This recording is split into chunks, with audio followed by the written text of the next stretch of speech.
dia ini yang awalnya hukumnya haram di dalam Taurat, katakan halal ya, ini uang sekian banyaknya. Kalau bahasa kita sekarang, apa hukumnya ini ya Bu ya? Hukumnya haram. Kalau 100 juta bagaimana Bu ya? Haram. Kalau 1 miliar Bu ya? Halal. Itulah yang dilakukan oleh Bani Israil dulu. Dia putar-balikan ayat-ayat Allah yang terdapat di dalam Taurat. Yuhaqqiqunal kalima amma ini. Mereka putar-balikan, mereka selewengkan kalimat-kalimat dari tempatnya yang semestinya. Salah satu contohnya ketika di zaman Rasulullah ada seorang Yahudi yang mereka tidak mau ikut dengan agama Islam, kemudian diperlakukan hukum Taurat untuk mereka oleh Rasulullah. Ada salah seorang perempuan terkemuka di kalangan mereka itu yang berzina. Kemudian kata Rasulullah, tegakkan hukum Taurat untuk perempuan tersebut. Didatangkanlah pendetanya, kemudian didatangkan Taurat. Lalu di dalam ayat Taurat itu terdapat kalau perempuan sudah pernah menikah dengan nikah yang sah, kemudian dia berzina, maka hukumannya itu adalah dirajam sampai mati. Kemudian pendetanya ini dia tutup bagian yang mengatakan rajam itu dengan tangannya seperti ini. Kemudian dia bacakan ayat yang mengatakan bahwa perempuan itu dicambuk saja sebanyak 100 kali. Abdullah bin Salam dia adalah salah seorang di antara pendeta mereka juga yang sudah menganut agama Islam, mengerti tentang Taurat, lalu mengatakan kepada Rasulullah, ya Rasulullah, suruh dia angkat tangannya, suruh pendeta itu angkat tangannya. Kemudian barulah terbaca di bawah tangannya ada hukuman, yaitu rajam bagi perempuan yang telah melakukan perbuatan zina. Ini mereka putar-balikan, mereka jual belikan, mereka tutupi kebenaran yang ada di dalam kitab Taurat itu sendiri. Kemudian kata Allah, wa iya yang bertakun, maka sepantasnya kalian takut bertakwa kepadaku.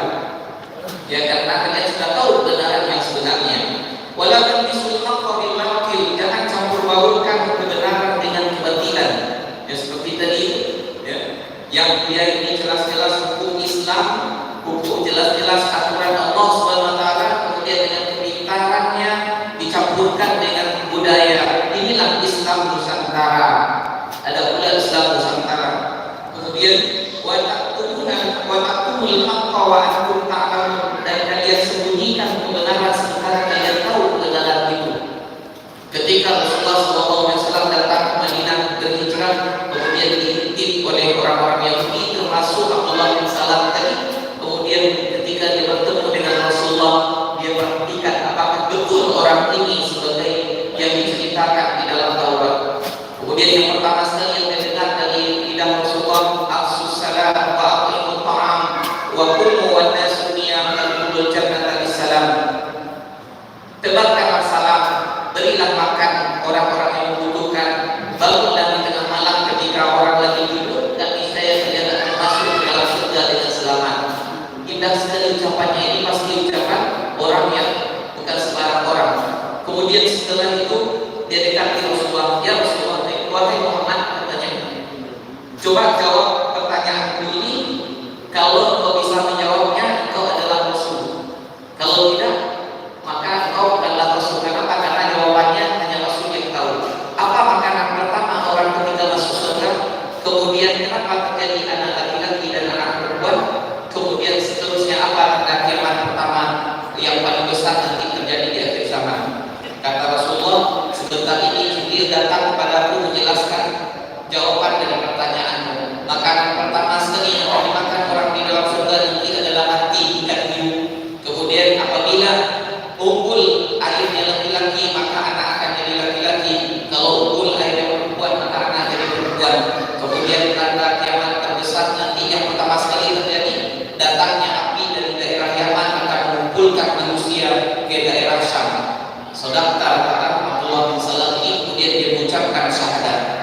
Setelah itu berkumpul orang-orang Yahudi di hadapan Rasulullah. Ya Rasulullah, jangan katakan engkau telah masuk Islam sebelum kau tanyakan kepada mereka apa kepribadianmu di hadapan mereka.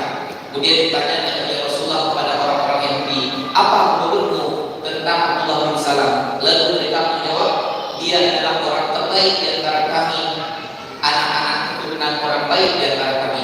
Bagaimana menurut kalian kalau dia masuk Islam? Kata Rasulullah. Nauzubillah. Kemudian setelah itu keluar Abdullah bin Salam, dia ucapkan syahadat. Lalu apa kata orang Yahudi secara serempak? Syarruna ibnu syarrina, orang jahat di antara kami, keturunan orang-orang jahat di antara kami. Padahal mereka sudah tahu bahwa Rasulullah adalah orang benar dan disaksikan sendiri oleh Abdullah bin Salam yang berasal dari kalangan mereka. Tapi karena mereka suka mencampur baurkan kebenaran dengan kebatilan, bahkan dia tutupi kebenaran, akhirnya mereka ingkari kebenaran yang telah dibawa oleh Rasulullah dan dibawa oleh Nabi Musa itu sendiri. Barangkali itu yang dapat kita sampaikan. Insyaallah pada pertemuan berikutnya akan kita lanjutkan. Aku qauli hadza wa